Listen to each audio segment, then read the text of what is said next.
할렐루야. 우리 하나님은 은혜로우시고 자비로우시고 인자하시고 긍휼하신 줄로 믿습니다. 하나님의 성품이라는 제목으로 말씀을 전하겠습니다. 이 본문은 하나님을 예수님의 아버지라고 말합니다. 예수님은 그 하나님을 우리의 아버지라 말씀하시면서 아버지라 부르라 하십니다. 주기도문이 예입니다. 이렇게 기도하라 하시면서 헬라어로는 아버지가 가장 먼저 나옵니다. 아버지, 우리 하늘에 계신 순서입니다. 유대교는 하나님을 아버지로 부르지 못합니다.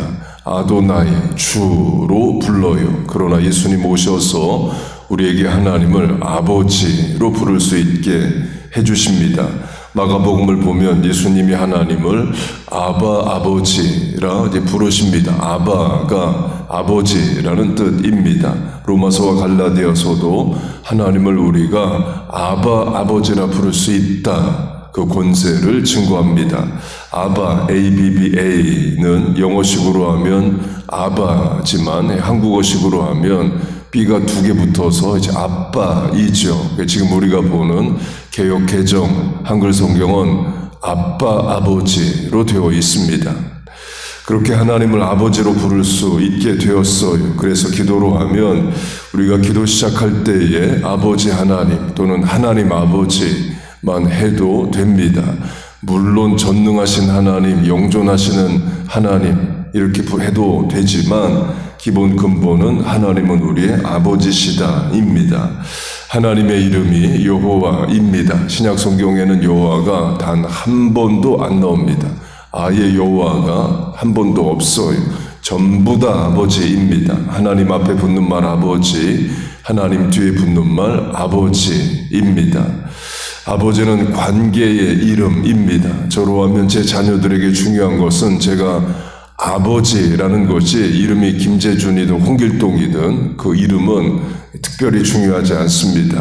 곧 예수 믿게 되었다, 천국 백성 되었다 바꿔 말하면 하나님이 내 아버지가 되어주신다를 말합니다. 천국 가는 것으로 적용하면 천국은 아버지의 나라가 됩니다. 그 말은 하나님의 자녀만 들어갈 수 있다는 거죠. 그래서 어린이 복음성가로 하면 돈으로도 못 가고 똑똑해도 못 갑니다. 하나님이 아버지가 되셔야만 아버지의 나라 천국에 갑니다. 예수 믿으면 하나님을 아버지라 부를 수 있게 됩니다.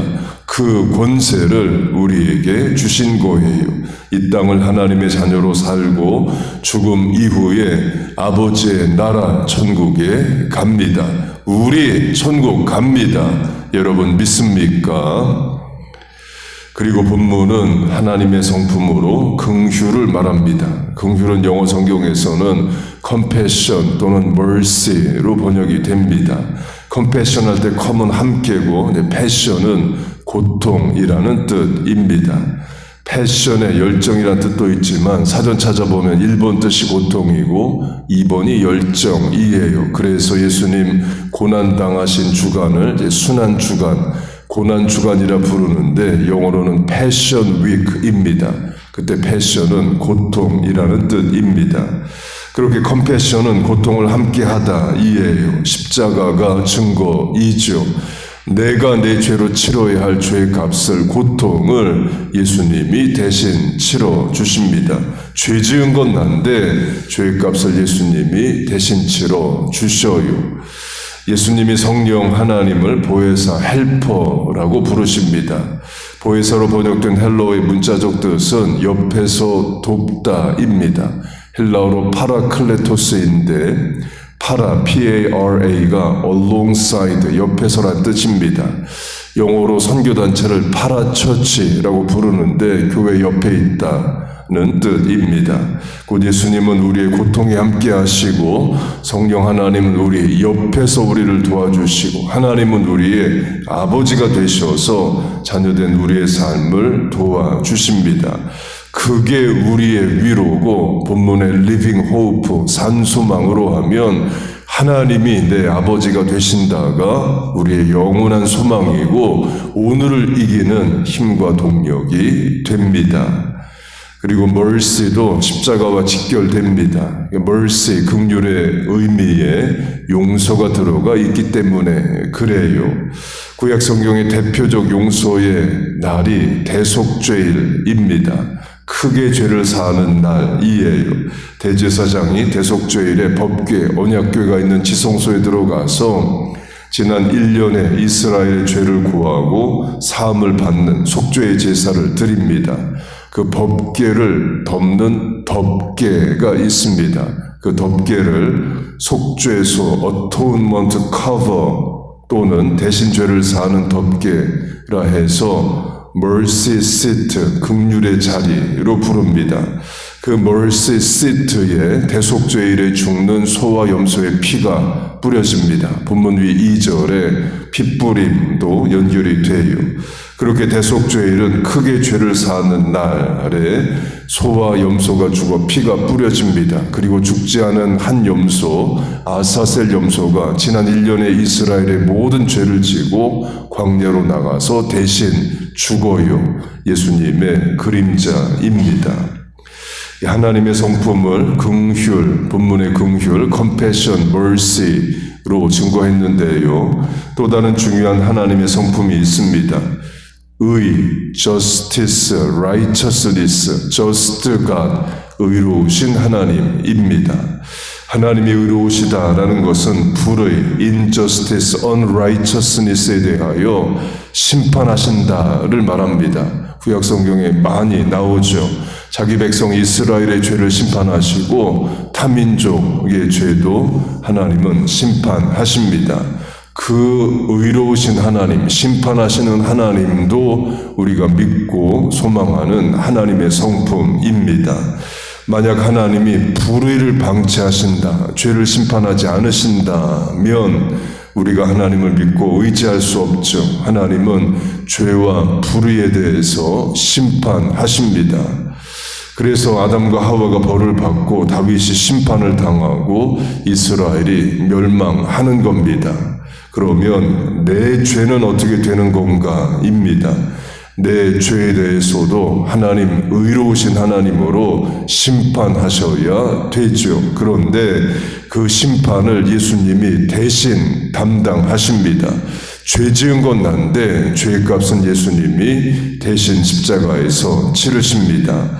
그래서 십자가는 하나님의 두 성품을 증거합니다. 첫째로 하나님은 의로우신 하나님으로 내 죄에 대하여 심판하셔야 된다. 그런데 둘째로 그 하나님이 나를 긍휼, mercy, compassion, 불쌍히 여기신다. 그래서 하나님의 아들을 이 땅에 보내시고 죄 지은 건 나지만 죄의 값은 예수님이 대신 치르게 하십니다. 그래서 내가 죄사함과 구원을 얻은 겁니다.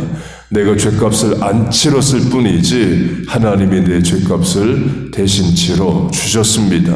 그러므로 사람의 죄가 용서를 받아요. 그 대속의 원리를 우리는 믿습니다. 그 대속의 죄사함을 위해서 예수님 이 땅에 오신 거예요.